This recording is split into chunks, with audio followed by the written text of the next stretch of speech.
प्यारे छात्रों, जैसा कि आप जानते हैं, लास्ट वीडियो में हमने आपको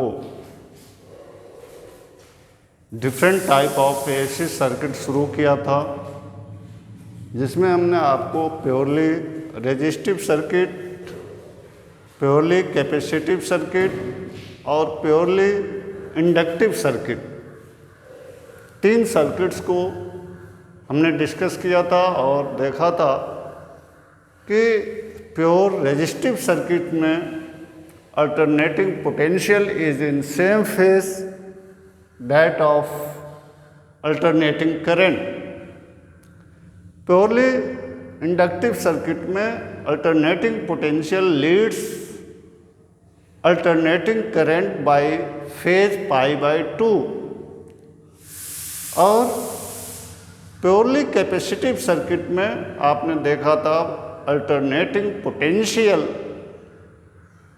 lags alternating current by a phase of π/2। इसको हमने कंप्लीट डिस्कस किया था। आज हम आपको एक नए सर्किट LR सर्किट के बारे में डिस्कस करेंगे। LR सर्किट का मतलब हुआ छात्रों, यहाँ पे यदि एक इंडक्टर आपका कनेक्टेड है, इस इंडक्टर का इंडक्टेंस L है, इसके साथ यदि हम सीरीज में एक रजिस्टर R कनेक्ट कर दें और इस LR के साथ AC potential V = V0 sin omega t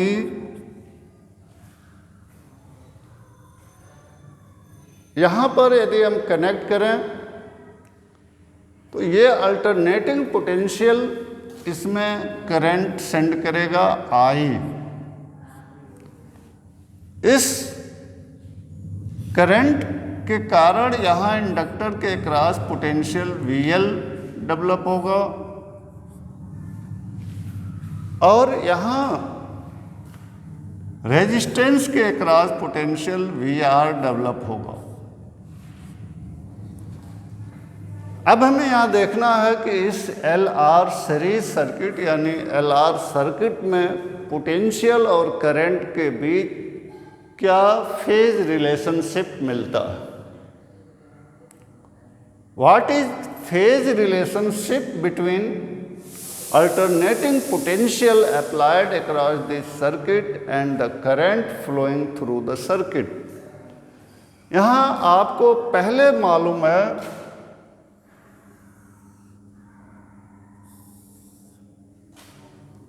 ये करंट I और potential VR is in same phase. There is no phase difference between current and resistor in purely resistive circuit. But if we take inductive circuit, only L circuit, then you have seen already that potential across inductor VL is always as π/2। π/2 ये VL हमेशा current से आगे रहता है purely inductive circuit में। अब यहाँ VL y axis पर है और VR x एक्सिस पर है। यदि इन दोनों का रिजल्टेंट हम निकालें, then by phasor diagram we find that this is VL, this is VR, hence this is resultant will be this OA. OA,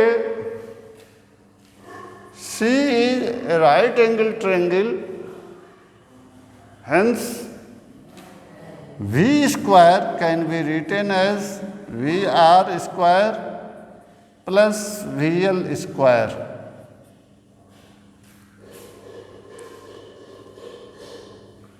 Here V square आप जानते हैं VR equal to I into R, current into resistance. तो VR आप लिख सकते हैं I square R square, और VL that is potential across the inductor, इसको आप लिख सकते हैं I इंटू XL, यानी करंट इंटू इंडक्टिव रिएक्टेंस आपको पोटेंशियल VL देगा। तो यहाँ VL के जगह पर आप लिख सकते हैं I स्क्वायर XL स्क्वायर।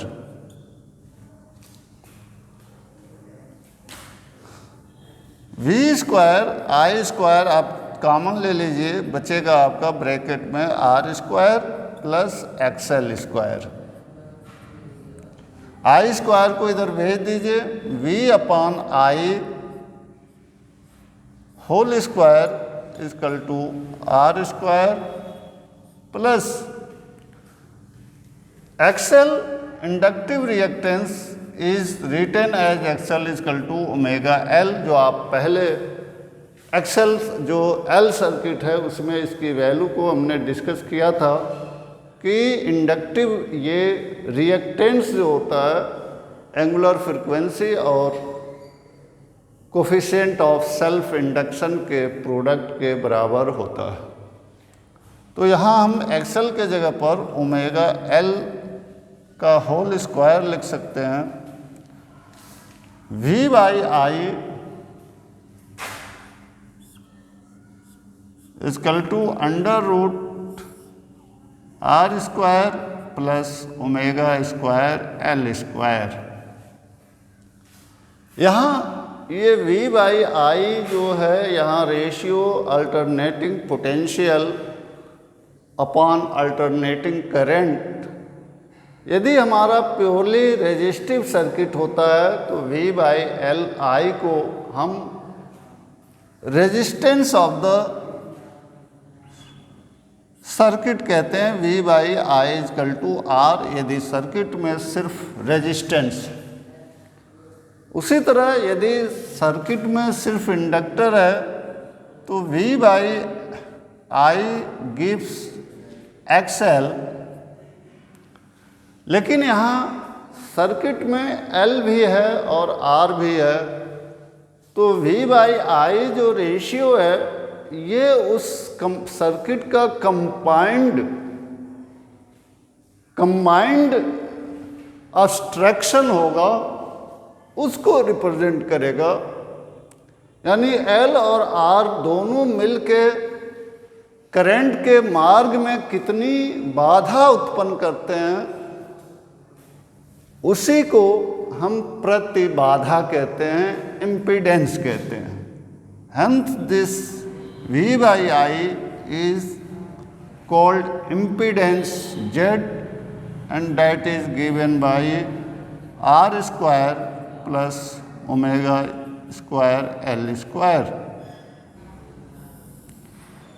यानी कि L R सर्किट में करंट के मार्ग में जो बाधा उत्पन्न होती है, जो अब्स्ट्रैक्शन उत्पन्न होता है, उस अब्स्ट्रैक्शन को हम प्रतिबाधा कहते हैं। इसे अंग्रेजी में इम्पीडेंस कहते हैं और ये impedance Z equal to R square plus omega square L square के बराबर होता है। अब यहाँ ग्राफ से आप देख सकते हैं कि ये हमारा इंस्टेंटेनियस पोटेंशियल है, यानी कि सर्किट में जो पोटेंशियल वर्क कर रहा है V, और ये करंट है। इन दोनों के बीच यदि जो एंगल है अर्थात जो फेज है ये फाई है, तो बट नेचुरल है ये फाई इस करंट I से आगे है, पॉजिटिव है। यानी जो इंस्टेंटेनियस वोल्टेज है यहाँ सर्किट का वो ग्राफिकली आप यहाँ समझ सकते हैं कि ये करंट I से आगे चल रहा है, लीड कर रहा है। Hence in LR circuit the potential leads by current by a phase phi, and this phase phi can be written as tan phi is equal to VL upon VR. VL upon VR, that is tan phi is equal to IXL upon IR। I से I आप cancel कर सकते हैं। tan phi is equal to omega L upon R, या phi is equal to tan inverse omega L upon R।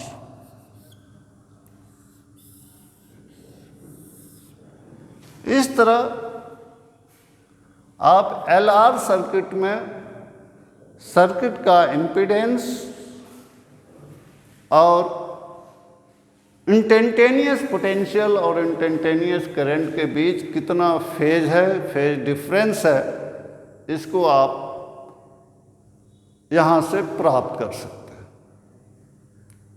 यहाँ पे omega L upon R, यदि हम सर्किट का एक्सेल और R की वैल्यू इस तरह सेलेक्ट करें कि omega L equal to R के बराबर हो जाए, यानी कि इंडक्टिव रिएक्टेंस रेजिस्टेंस के बराबर हो, उस केस में phi equal to tan inverse 1 होगा। और आप जानते हैं tan इनवर्स n की वैल्यू 45 डिग्री होती है। ऐसे इस स्पेशल केस में जब inductance of the circuit is equal to resistance of the resistor, then the phase between current and potential is 45 degree, and potential leads current by an angle of 45 degree. Similarly, let us take pure CR circuit.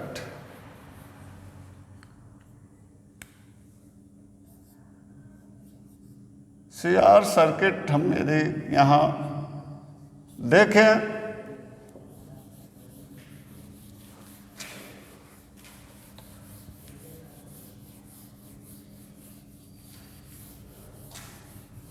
ऐसे circuit जिसमें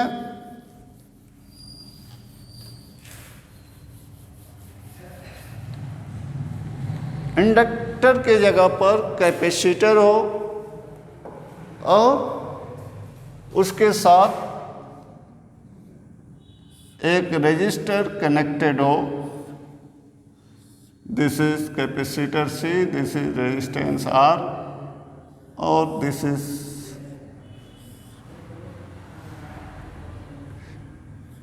alternating potential V is equal to V0 sine omega t। यहाँ आप जानते हैं कि यदि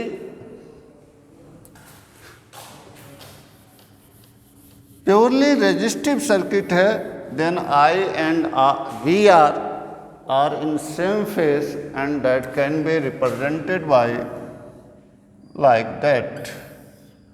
ये I और ये VR दोनों सेम फेज में होते हैं, इसलिए सेम एक्सिस पे रिप्रेजेंट करते हैं। यहाँ पे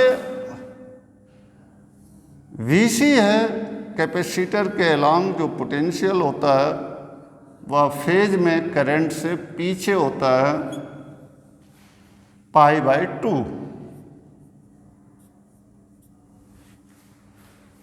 अब यदि इनका हम VC और VR का रिजल्टेंट यहाँ फाइंड करें, then this can be represented by OA. This V is the instantaneous value of resultant potential VR and VC. Hence, by diagram, we can give the values V square is equal to VR square plus VC square. V square is equal to I square R square plus I square XC square. V square I square common ले लीजिए, यहाँ से R square plus XC square. V by I is equal to under root R square plus 1/ओमेगा C omega square C square. Again यहाँ V और I का ratio, alternating potential और alternating current का जो रेशियो है, ये इस कंप्लीट सर्किट का ऑब्स्ट्रक्शन देता है, बाधा बताता है. Hence this is represented as Z, that is impedance, and impedance is given by R square plus 1/omega square C square.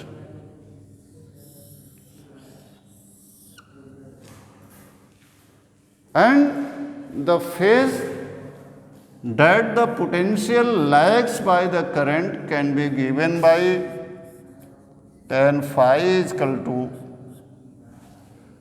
this is VC upon VR.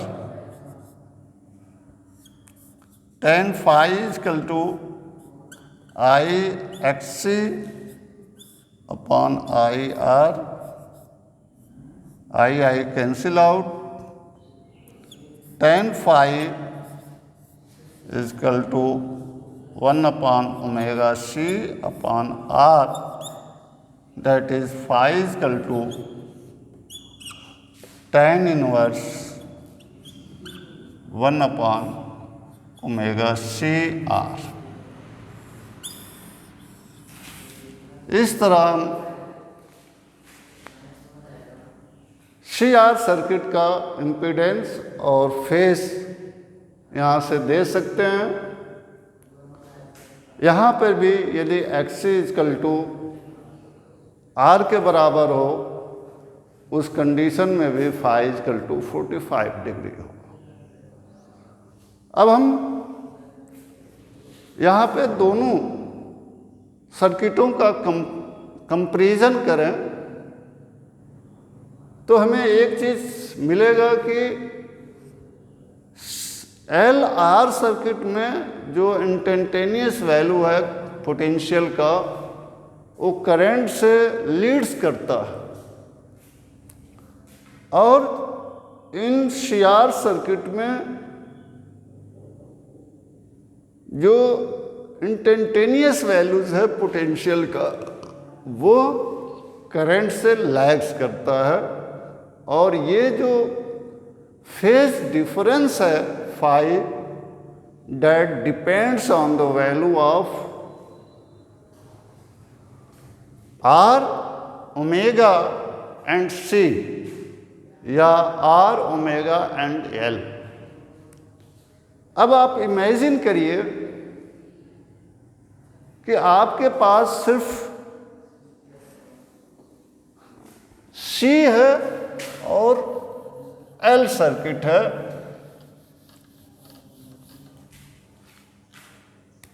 ये C और L, LC जिसको हम कहते हैं LC सर्किट, उस case में हमें क्या मिलेगा? तो नेक्स्ट वीडियो में हम आपको LC सर्किट के कैरेक्टरिस्टिक और LC ऑसिलेशन क्या होता है how can LC oscillation can be defined?